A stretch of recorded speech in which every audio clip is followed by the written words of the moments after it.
नमस्कार, स्वागत है आपका हमारे चैनल पर। शाहरुख खान के बेटे की गिरफ्तारी करने वाले एनसीबी के अधिकारी समीर वानखेड़े ने आज उन सभी लोगों के लिए पहली बार जवाब दिया है जो लगातार एनसीबी की कार्रवाई में रोड़ा अटकाने का प्रयास कर रहे थे या फिर समीर वानखेड़े को कटघरे में खड़ा करने का प्रयास कर रहे थे। आज पहली बार समीर वानखेड़े की तरफ से उन सभी लोगों के लिए मुंह तोड़ जवाब दिया गया है और समीर वानखेड़े की तरफ से कहा गया है कि सत्य की जीत होगी, सत्यमेव जयते। जी हाँ, ये एक बड़ी बात है कि जिस तरीके से लगातार महाराष्ट्र में हो रहे ड्रग पार्टियां हो या फिर ड्रग को लेकर बड़े जो कारोबार चल रहे हैं उन सभी का भांडाफोड़ एनसीबी लगातार कर रही है। और आज भी महाराष्ट्र में एनसीबी की तरफ से कई स्थानों पर, कई जगहों पर रेड मारी गई है और लगातार नए नए चेहरे और नामी ग्रामी लोग एनसीबी सामने ला रही है दुनिया के। कि आज तक ये कहा जाता था कि महाराष्ट्र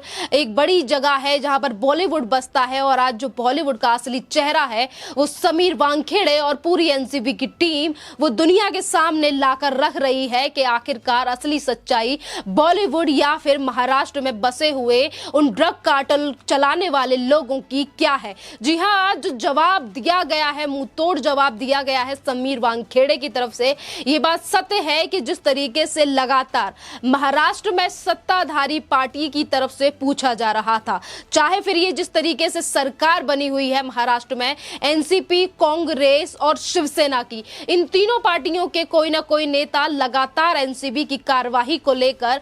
बार बार पे सवाल कर रहे थे और समीर वानखेड़े को कटघरे में खड़ा करने का प्रयास कर रहे थे। पहले नंबर पर अगर हम बात करें नवाब मलिक की, जो कि एनसीपी से आते हैं और इनकी तरफ से कई बार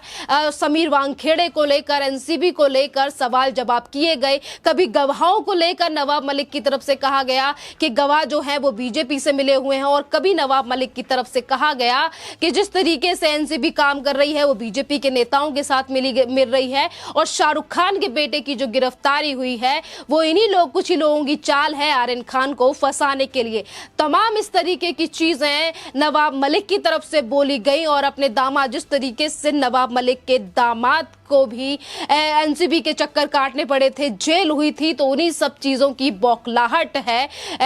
नवाब मलिक की जो अब सामने आ रही है। जिस तरीके से वो बार बार पे एनसीबी को अपना काम करने से रोकते रहते हैं और आज भी इसी तरीके की बात जो है वो नवाब मलिक की तरफ से की गई। पर बात बड़ी ये है कि जिस तरीके से महाराष्ट्र की सत्ताधारी पार्टी की तरफ से ये सवाल पूछे जाते हैं, बार बार पे ये कहा जाता है कि सेंट्रल एजेंसी या फिर सेंट्रल एजेंसी है एनसीबी, केंद्र सरकार के कहने पर काम कर रही है एनसीबी, पर आज उन लोगों के लिए जवाब दे दिया है समीर वानखेड़े ने, वो भी पहली बार। वैसे ज्यादा चीजों पर बोलते नहीं है समीर वानखेड़े, लगातार उन्होंने काफी सारी चीज जनता के सामने लाकर रखी है। शाहरुख खान के बेटे को गिरफ्तार भी किया है और कोर्ट में इस तरीके के एविडेंस भी उन्होंने दिए हैं और यही एक बड़ी वजह है कि शाहरुख खान के बेटे को अभी तक बेल नहीं मिली है और सेशन कोर्ट की तरफ से भी मामला जो है वो 20 अक्टूबर तक सुरक्षित रख लिया गया है। एक तरफ पे नवाब मलिक हो या फिर महाराष्ट्र के मुख्यमंत्री उद्धव ठाकरे या फिर वहीं के मुख्यमंत्री रह चुके, यानी कि कई बार मुख्यमंत्री रहे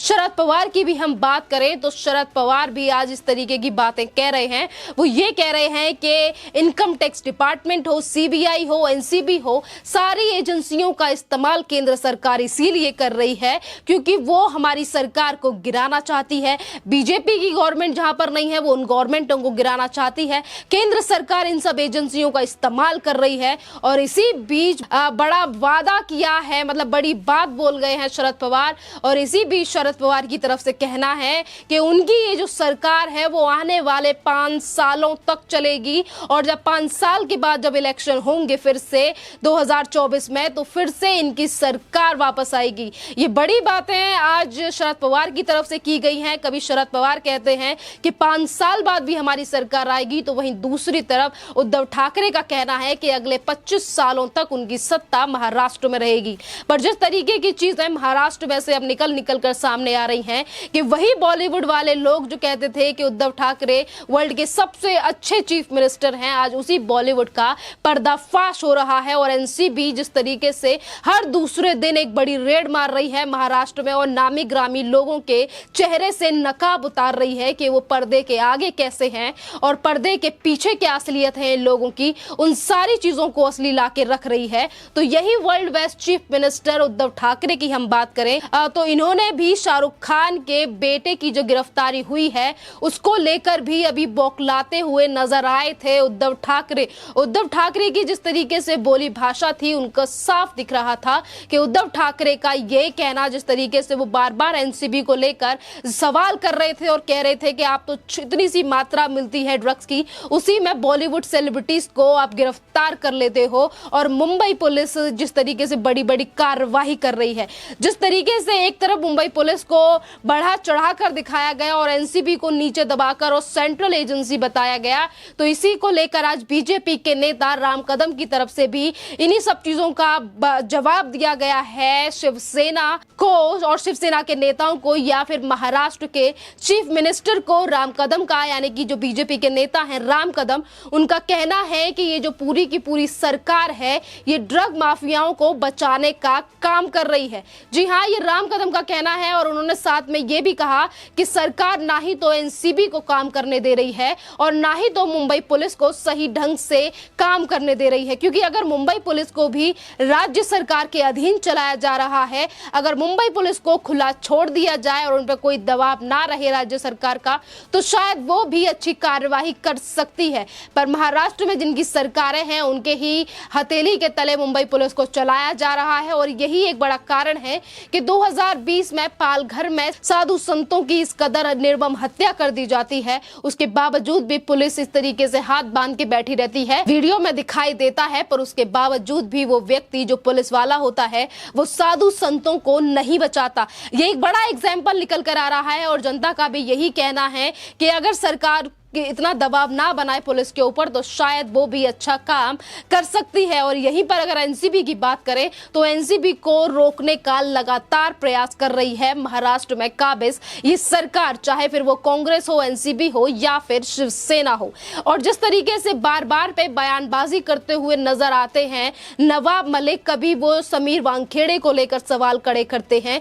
तो कभी वो पूरी तरीके से आर्यन खान के पक्ष में बातें करते हैं और ये कहते हैं कि आर्यन खान के पास तो ड्रग्स मिली ही नहीं थी, आर्यन खान को तो इसीलिए गिरफ्तार किया गया है क्योंकि वो ये हैं, क्योंकि शाहरुख खान के बेटे हैं। और तमाम ऐसे बयान हैं जो नवाब मलिक के द्वारा दिए जाते हैं सिर्फ और सिर्फ आर्यन खान की गिरफ्तारी को लेकर। पर आज बड़ी खबर यह है कि जिस तरीके से लगातार एनसीबी किसी के कहने से नहीं रुक रही है और एनसीबी लगातार उन लोगों का चेहरा सामने ला रही है और आज समीर वानखेड़े कह ही चुके हैं कि सत्यमेव जयते। और देखना यही होगा कि जिस तरीके से लगातार लोगों के नए नए नाम सामने आ रहे हैं वो दिन भी शायद अब दूर नहीं है कि शायद इसी जो सरकार है महाराष्ट्र में, इस सरकार में से अगर किसी नेता का नाम सामने आ जाता है तो नवाब मलिक, शरद पवार या फिर उद्धव ठाकरे या फिर हो संजय राउत, इनमें से कोई भी नेता ऐसा नहीं बचेगा जो इस तरीके से बोले ना। और इन नेताओं की तरफ से भी ये कहा जाएगा कि ये तो केंद्र सरकार की सोची समझी साजिश है, इसीलिए चीजों पर ये सब किया जा रहा है, इसीलिए हमें फंसाया जा रहा है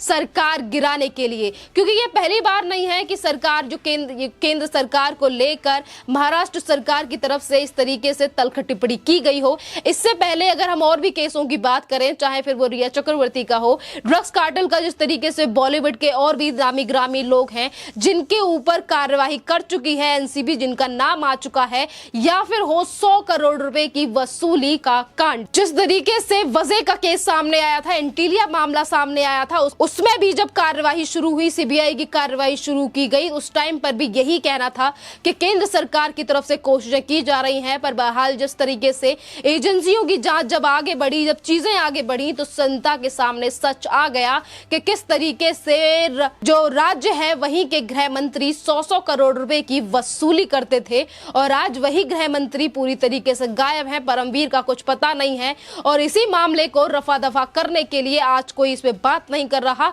अगर नवाब मलिक बात करते हैं तो सिर्फ शाहरुख खान के बेटे पर करते हैं, ड्रग्स कार्टेल पर करते हैं, पर जो 100 करोड़ की वसूली इनके नेताओं के द्वारा की जाती थी या फिर जो कार्रवाई चल रही थी उसको लेकर कोई भी बात नहीं करता कि आखिरकार जो 100 करोड़ की वसूली के पीछे का सच क्या था। अगर 100 करोड़ रुपए की वसूली की जाती थी तो आखिरकार वो पैसा जाता कहां था। तमाम ऐसे सवाल हैं जो आज जनता की तरफ से उठ रहे हैं, जिनका जवाब तो महाराष्ट्र की सरकार की तरफ से नहीं दिया जाता। पर शाहरुख खान के बेटे को बॉलीवुड में ये जो ड्रग कार्टेल है इसे बचाने के लिए, बॉलीवुड को बचाने के लिए और महाराष्ट्र में जितने भी लोग जो हैं जो इस तरीके के गोरख धंधों में सम्मिलित हैं उन्हें बचाने के लिए बार बार पे बयानबाजी जरूर की जाती है इस सरकार और इन पार्टियों की तरफ से। और यहीं पर जिस तरीके से सरकार का एक तरफ खतरा मंडरा ही रहा है, सरकार को लेकर शरद पवार कहते ही हैं कि उनकी सरकार को तोड़ने का प्रयास किया जा रहा है, तो दूसरी तरफ उद्धव ठाकरे भी यही कहा था उन्होंने भी अभी कल के समय पे दशहरे के मौके पर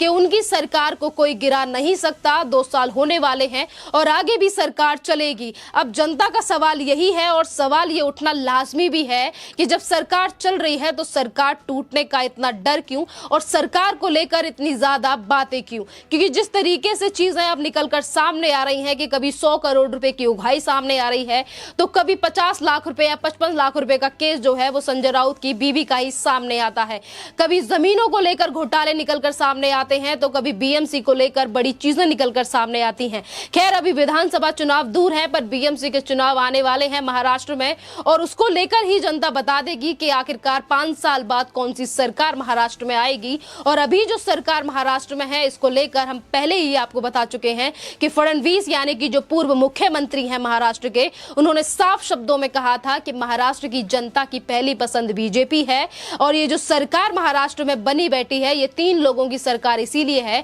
क्योंकि उद्धव ठाकरे को मुख्यमंत्री बनना था। चीजों को और आर्यन खान को लेकर जिस तरीके से बॉलीवुड और पॉलिटिशियंस एक के बाद एक बयान दे रहे हैं, पर आज ये बात सत्य साबित होती है कि किसी के पास कितना भी पैसा पावर क्यों ना हो, जो कोर्ट है वो अपने हिसाब से काम कर रही है और एनसीबी के पास अभी और टाइम है क्योंकि 20 तारीख को सेशन कोर्ट की सुनवाई होगी और जिस तरीके से एनसीबी की तरफ से कहा गया कि वो एक एक करके इस जड़ को साफ कर देगी, जो कार्टेल यानी कि जो ड्रग कार्टेल चल रहा है महाराष्ट्र में उसकी जड़ तक जाके रहेंगे समीर वानखेड़े और पूरी एनसीबी की टीम और आज उसको लेकर जवाब दे ही चुके हैं वो सबके लिए। और इस बात का भी इंतजार सभी को रहेगा कि कब तक महाराष्ट्र में ये केस एक के बाद एक निकलते रहेंगे और कब तक महाराष्ट्र में जो कि अभी सत्ताधारी पार्टी है वो कब तक इन माफियाओं को या फिर घोटाले करने वाले नेताओं को या फिर इस तरीके के ड्रग्स माफियाओं को बचाने का काम महाराष्ट्र सरकार और इनके नेता करते रहेंगे। इसी तरीके की और भी ज्यादा अपडेट्स के लिए बने रहिए आप हमारे चैनल के साथ।